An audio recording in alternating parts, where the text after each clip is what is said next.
అన్నీ బాగానే ఉన్నాయా? ఆ? ఆ? పొద్దున్న ఏముంటుందండి? ఓకే. మధ్యాహ్నం రైస్ కర్రీ ఏమేమి పెడతారండి ఇందులో? రైస్ సాంబార్ కానీ పప్పు కానీ ఒక కర్రీ. ఓకే. ఇంకేమన్నా ఉన్నాయా? బుధవారం బుధవారం అండి. బుధవారం నైట్ వచ్చేపాటికి వెజ్ బిర్యానీ పెడతారు. వెజ్ బిర్యానీ పెడతారు. శనివారం అండి. శనివారం కూడా వెజ్ బిర్యానీ పెడతారు. అంతా బాగానే ఉందండి. ఓకేనా? అంతా ఓకే ఓకే కదా. ఇప్పుడు అన్న క్యాంటీన్ ఎలా ఉందండి? పొద్దున్నే ఏమేమి పెడతారండి? సోమవారం ఇడ్లీ పూరి, బుధవారం శనివారం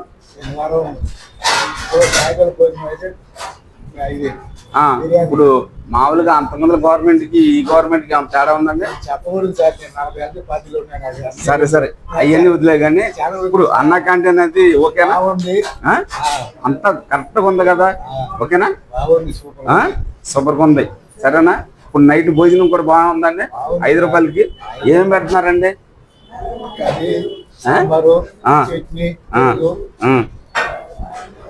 సరే ఓకే సార్.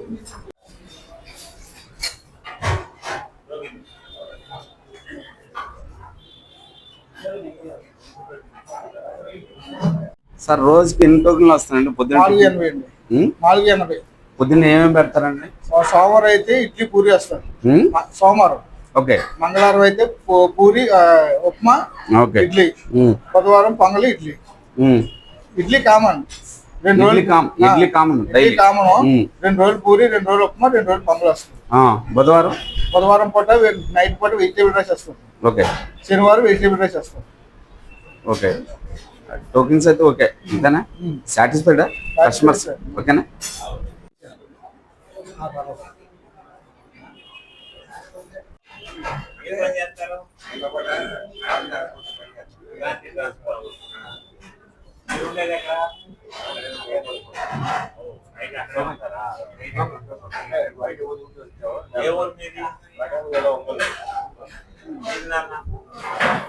అదేది ప్రభుత్వం మీకు ఇంత ఖర్చు పెట్టి మీకు అన్న క్యాంటీన్ లో భోజనం పెడుతుంది కదా, బాగుందా?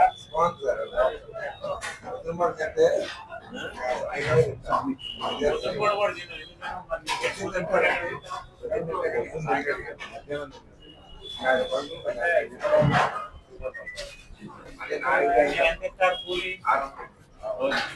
నువ్వు ఇదే అన్నం బయట తింటే 300 అవుతుంది. 350 నుంచి 300. కానీ ఇక్కడ ప్రభుత్వం చాలా బ్రహ్మాండంగా చంద్రబాబు నాయుడు గారు, పవన్ కళ్యాణ్ గారు ఇలాంటి కార్మికులు, రైతు వారి రిక్షా భోజనం సదుపాయం కల్పించాలని చెప్పి 5 రూపాయలకి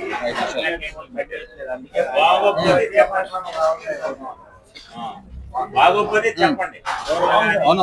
పప్పు కానీ చట్నీ కానీ రైస్ కానీ వీళ్ళు కూడా పెట్టడం బాగా పెట్టినారా? పొద్దునే వస్తారు మళ్ళీ సాయంకాలం. బాగోపోతే చెప్పండి. మీకు అక్కడ ఫోన్ క్యాంటీన్లు అన్న నందమూరి తారక రామారావు గారి పేరు మీద ఈ కూటమి ప్రభుత్వం అధికారంలోకి వచ్చిన తర్వాత మరలా స్టార్ట్ చేసి పేదవాడికి పచ్చిడి అన్నం పెట్టాలనే ఉద్దేశం మీద మరి నారా చంద్రబాబు నాయుడు గారు కానీ, ఉప ముఖ్యమంత్రి పవన్ కళ్యాణ్ గారు కానీ వాళ్ళ ఈ తూర్పు నియోజకవర్గంలో ఉండేటటువంటి హై స్కూల్ రోడ్లో మళ్ళీ అన్నా క్యాంటీన్ రీఓపెన్ చేసి జరిగింది. ఈరోజు ప్రభుత్వం కూడా అన్నా క్యాంటీన్ పట్ల ప్రత్యేకమైనటువంటి శ్రద్ధ వహించాలని చెప్పి తూర్పు నియోజకవర్గంలో ఉన్నటువంటి ప్రతి ఒక్క అన్నా క్యాంటీన్కి ఒక కార్పొరేటర్ చైర్మన్గా, అట్లాగే మిగతా ఒక 4 మెంబర్స్గా కమిటీని ఏర్పాటు చేయడం జరిగింది. ఏదైతే హై స్కూల్ రోడ్లో మరి ఉందో అన్నా క్యాంటీన్కి మరి నేను కార్పొరేటర్గా ఇక్కడ నన్ను నియమించడం జరిగింది. ఇప్పుడే మేము ఈ డివిజన్ పార్టీ అధ్యక్షులు రాజేష్ గారు, అట్లాగే నూత్ సీను గారు, అట్లాగే ఇక్కడ ఉన్నటువంటి స్థానిక నాయకులు పచ్చి గారు అందరూ కూడా వచ్చి ఇక్కడ మనం పర్సనల్గా అందరితోటి మాట్లాడటం జరిగింది.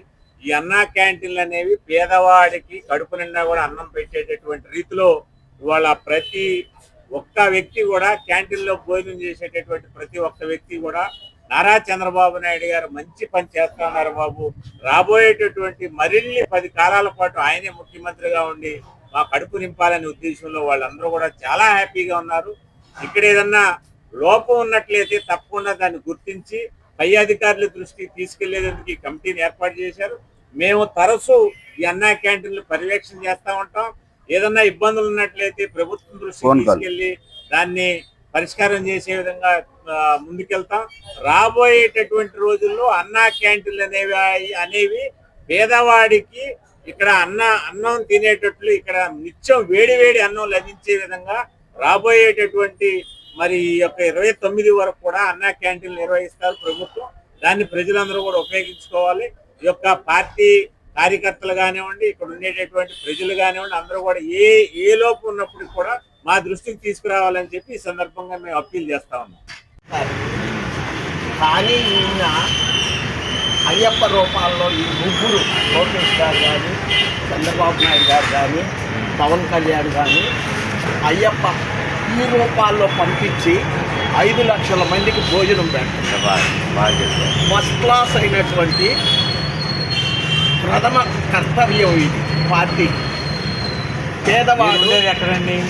నేను కానూరు ఎక్కడ ఉంటారు? విజయ ఇంజనీరింగ్ కాలేజీ దగ్గర. అక్కడ ఎంకేపాడు వస్తుంది అది. అక్కడ ఏం పని చేస్తుంటారు మీరు? నేను అక్కడ మాకు ఒక దొడ్డు ఉందండి, అది శుభ్రంగా అది వర్క్ చేసుకుంటుంటే క్లీన్ చేస్తూ ఉంటాను. అసలే ఊరు పెద్ద? నేను పుట్టింది మొగలరాజుపురం. విజయవాడేనా? పెరిగింది చుట్టుకుంట. నా స్వతంత్ర జీవితం వచ్చింది కానూరు ఎంకేపాడు దొంకలో 10 ఎకరాలు దేవుడి మాన్యం కౌలు తీసుకొని ఒక 30 గేదెలు ఉంది. అంటే దేవుడికి వెళ్ళారా, యాత్రలకు వెళ్ళారా సైకిల్ వేసుకుని? నేను యాత్రలకి 2022 సెప్టెంబర్ 24న వెస్ట్ బెంగాల్ వెళ్ళా. తారకేశ్వరం విజయవాడ నుంచి. ఆ వెస్ట్ బెంగాల్ వెళ్ళిన తర్వాత ఇక యాత్రలు మొదలు పెట్టేసాయి. ఎందుకనో ఆ శక్తి వచ్చింది. మొత్తం ఇప్పటికి 86,000 కిలోమీటర్లు నేను సైకిల్ దొక్కా. అటు మన కాశ్మీర్ నుంచి ఇటు బంగ్లాదేశ్ దాకా, ఇటు శ్రీలంక బార్డర్ నుంచి ధన్స్కోన్ నుంచి తవాంగ్ చైనా బార్డర్ 187 కిలోమీటర్ల కొండలు సైకిల్ మీద తిరిగారా? మొత్తం 17 టైర్లు అరిగిపోయినాయి నాకు, సైకిల్ టైర్లు.